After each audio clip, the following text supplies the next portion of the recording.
Hello everyone, good morning, नमस्ते। कैसे हैं आप लोग? आई होप सभी बहुत अच्छे होंगे और मैं भी ठीक हूँ। अभी हो रहा है सुबह वाला टाइम और मैं नहा धोआ करके घर के जितने भी बासी काम होते हैं वो सारा मैंने कंप्लीट कर लिया है और फिर मैं नहाने चली गई थी, नहा कर आई हूँ। और बस अभी जल्दी जल्दी से पूजा पाठ कर लेते हैं और फिर उसके बाद तो पता ही है कि दिन की शुरुआत हो जाती है। सुबह उठने से ही ससुराल में दिन की शुरुआत हो जाती है। और फ्रेंड, मैं इतना ज़्यादा दुखी हूँ ना कि मैं क्या ही बताऊँ।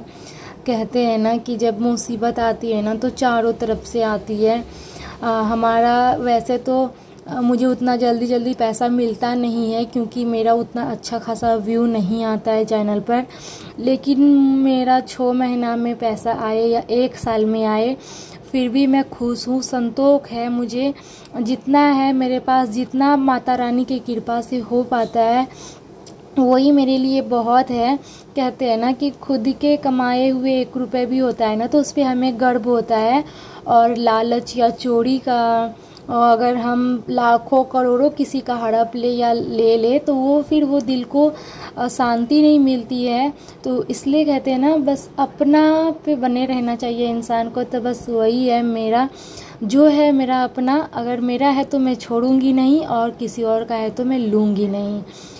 तो यही बात थी डियर कि क्या हुआ ना कि आप सबको पता है कि मैं एक यूट्यूब क्रिएटर हूँ, वीडियो क्रिएटर हूँ, वीडियो बनाती हूँ। और आप सबको ये भी पता है कि मेरे सर के ऊपर कितना ज़्यादा प्रेशर है। 2 बच्चे को संभालना, घर के बहुत सारे काम, साथ सिलाई और उसके बीच भी पढ़ाई करना।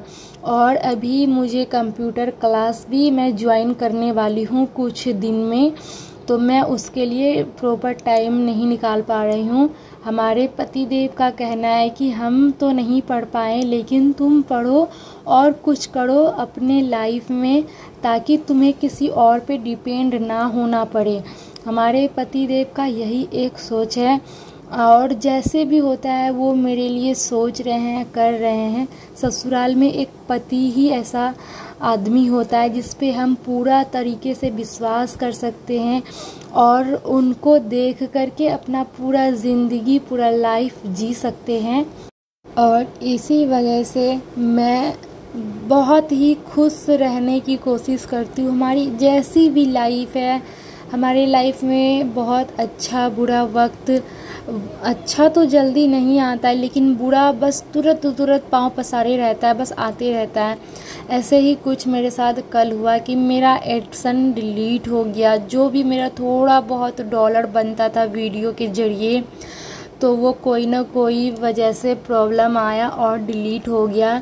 लेकिन कहते हैं ना कि हम कभी किसी के बुरा नहीं करते हैं तो हमारे साथ भी भगवान बुरा नहीं होने देते हैं। तो एक मेरी फ्रेंड है, वो भी बहुत अच्छी है, दिल की बहुत अच्छी है, वो भी एक वीडियो क्रिएटर है। तो हम लोग ऐसे यूट्यूब से ही जाने हैं और आज तक मैं उनसे कभी मिली नहीं, लेकिन उन्होंने हमारी बहुत मदद की और वो अपने भाई से बोल करके हमारा चैनल को मतलब रिव्यू के लिए छोड़ा है कि क्या प्रॉब्लम है, नहीं है। तो वो अभी बहुत कोशिश कर रहे हैं। बस भगवान से आप लोग प्रे करिए कि मेरा जो एडसन है ना, जो भी होता है मैं उसमें खुश हूँ।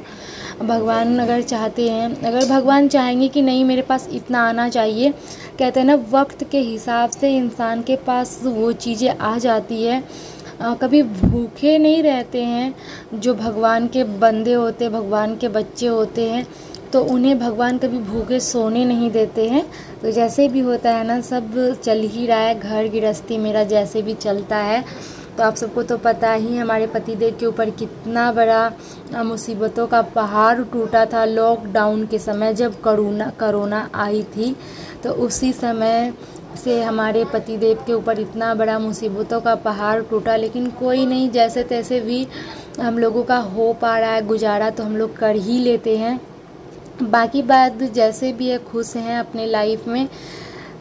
तो मेरा एडसन पता नहीं क्या हुआ नहीं हुआ, डिसेबल हो चुका है।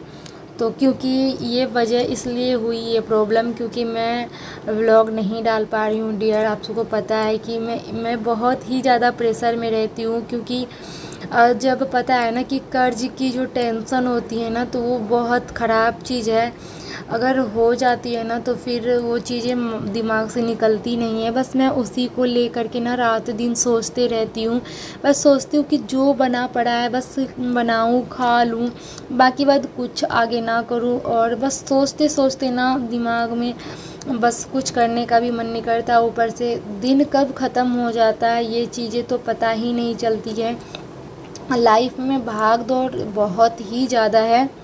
बातों ही बातों में मैंने सुबह का नाश्ता बनाया था। सुबह के आज नाश्ते में मैंने गेहूं की आटे की रोटी तो बनाई, साथ में मक्के की रोटी भी बनाई थी एक, जो कि हमारे पतिदेव को और सासू माँ को दोनों को ही अच्छी लगती है।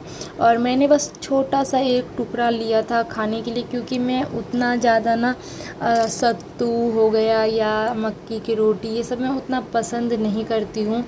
लेकिन हाँ दिल मतलब है ना कि खा लेती हूँ। अब अपने लिए स्पेशल क्या बनाने जाऊँ। वैसे तो गेहूं की रोटी थी तो मैंने बनाई थी। फिर उसके बाद परोल की सब्ज़ी जो कि छत पर से टूटा था, अच्छा खासा टूट गया था। मैंने अगल बगल को भी दिया था और फिर थोड़ा सा अपने घर में रख कर के मैं बनाई। और यहाँ पे साथ दोपहर के मैंने खाना चढ़ा दिया है। और सुबह में मैंने जब सुबह उठी थी ना तो मैंने दोबारा से बेडशीट को मैं सेट की थी, लेकिन फिर से हमारी जो बच्ची है ना सबसे छोटी वाली दिव्यांशी बाबू, मतलब वो ऐसे घड़क घड़क के चलती है ना कि पूरा बेडशीट वगैरह ले के एकदम समेट करके बिगाड़ देती है। तो बस उसी को मैं ठीक कर रही थी। और फिर बहुत सारा आज बर्तन धोने को हो गया था तो मैं बर्तन वगैरह धो करके थोड़ा सेट कर लेती हूँ। आज खाने में दोपहर के खाने में मैंने बनाया था दाल चावल, आलू गोभी की भुंजिया और आपका ये क्या कहते हैं चने दाल की चटनी। बहुत अच्छा लगता है दाल चावल के साथ। और फिर जो सुबह में परोल की सब्ज़ी बनाई थी ना तो थोड़ा थोड़ा वो भी था, तो हम लोगों को अच्छे से खाया पिया हो गया। अब ना बाकी बात मैं ना सफाई में लग गई हूँ। सफाई मैं सुबह में जो करती हूँ ना तो वो फिर मुझे दोपहर में खाना बनाने के बाद भी करना होता है, जैसे गैस की सफाई, बर्तन की सफाई, घर की सफाई। ये सारा करने के बाद मैं 3-4 बजे फ्री हो जाती हूँ।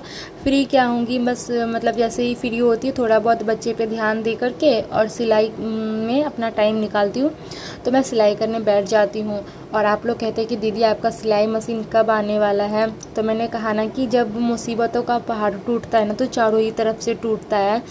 तो जब मेरे पास हाथ में पैसा था तो अचानक से बिजली बिल वाले आ गए थे, तो उनको भी फिर हम लोगों ने पे किया, जिसके वजह से मेरा फिर से पैसा कम हो गया। और उसी पैसे को पूरे करने में हमारे पतिदेव लगे हुए हो, तो वो कह रहे कि बहुत ही जल्द तुम्हारा मशीन ला दूंगा। तो बस मैं उसी समय का वेट कर रही हूँ। हमारे पतिदेव जो बोलते हैं ना वो करते ज़रूर हैं, चाहे जैसे भी करें। तो देखिए डियर, हम लोगों का उतना अच्छा आर्थिक स्थिति नहीं है जितना अच्छा आप लोग समझते हैं। कमाने की एक जरिया नहीं है लेकिन जाने का बहुत सारा जरिया है, चारों तरफ से चला जाता है, लेकिन आने का हम लोगों का एक भी नहीं है। बस जैसे तैसे चल रहा है, मैं कितना ही खोल के बताऊं, लेकिन फिर भी बहुत अच्छे से भगवान जब तक नहीं देख रहे हैं तो आखिर हम लोग इस दुनिया में अभी तक है कैसे, है क्या नहीं। और फाइनली मेरा सारा काम कंप्लीट हो गया है और अब आती है ब्लॉग एंड करने की। ये देखिए मैं सुबह में ही एक बार बाल झाड़ी थी और मेरा बाल इधर से उधर हो गया है। तो अभी हम ना थोड़ा सा 1-2 और काम है, वो काम निपटा करके मशीन पे बैठ जाऊंगी। अब ना मतलब टाइम नहीं मिलता है, एक बार बाल वगैरह बना लो ना फिर दोबारा मौका भी नहीं मिल पाता है, घर बच्चे सब संभालने में रह